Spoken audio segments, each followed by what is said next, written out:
একটি চ্যাম্পিয়ন দলের spin bowling আক্রমণ কতটা বিধ্বংসী হতে পারে তার প্রমাণ রেখে গেল ভারত। চ্যাম্পিয়ন্স ট্রফির ফাইনালে 4 জন স্পিনার মিলে দেখালেন এমন ডমিনেশন যা ক্রিকেট ইতিহাসে বিরল। তাহলে কি এটি সর্বকালের সেরা স্পিন বোলিং কম্বিনেশন?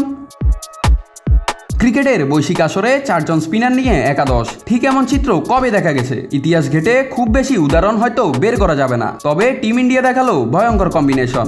4 জন স্পিনারের আলাদা আলাদা বৈশিষ্ট্য, এ যেন 4D কম্বিনেশন। অক্ষর প্যাটেল ও রবীন্দ্র জাদেজা ডানহাতি ব্যাটসম্যানদের জন্য যাদের ডেলিভারিগুলো বাইরে বের হয়ে যায়। বরুণ চক্রবর্তী ও অক্ষর প্যাটেল যারা পাওয়ার প্লেতে বেশ কার্যকরী।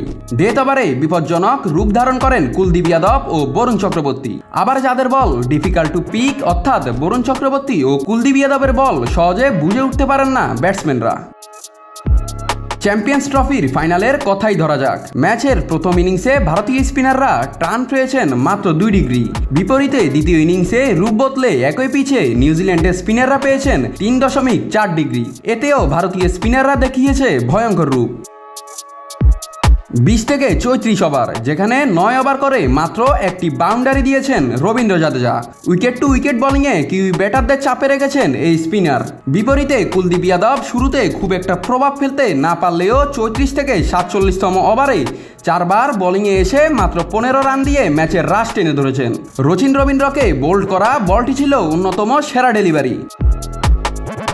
অন্যদিকে বরুণ চক্রবর্তী লেগ স্পিন ও গুগলি দিয়ে ব্যাটসম্যানদের জন্য হয়ে উঠেছিল দুঃস্বপ্ন, কারণ এই দুই ধরনের বলই তিনি সাইডওয়েজ রিলিজ করে ব্যাটসম্যানদের পিক করার সুযোগটা নষ্ট করে দিয়েছেন। আবার অক্ষর প্যাটেল পুরো ম্যাচ জুড়ে জোরের উপর বল করেছিলেন স্টাম্প টু স্টাম্প। ক্রিকেট বিশ্লেষকরা বলছেন আধুনিক ক্রিকেটে 4 জন স্পিনার একসঙ্গে দাপট দেখানো দুর্লভ ঘটনা। সাম্প্রতিক সময়ে এমন ঘটনা আর দেখা যায়নি। ভারতের এই স্পিন কম্বিনেশন প্রতিপক্ষের জন্য ভয়ঙ্কর হুমকি হয়ে উঠতে পারে আসন্ন টুর্নামেন্টগুলোতেও। নাত রাহুল, নিউজ না স্পোর্টস।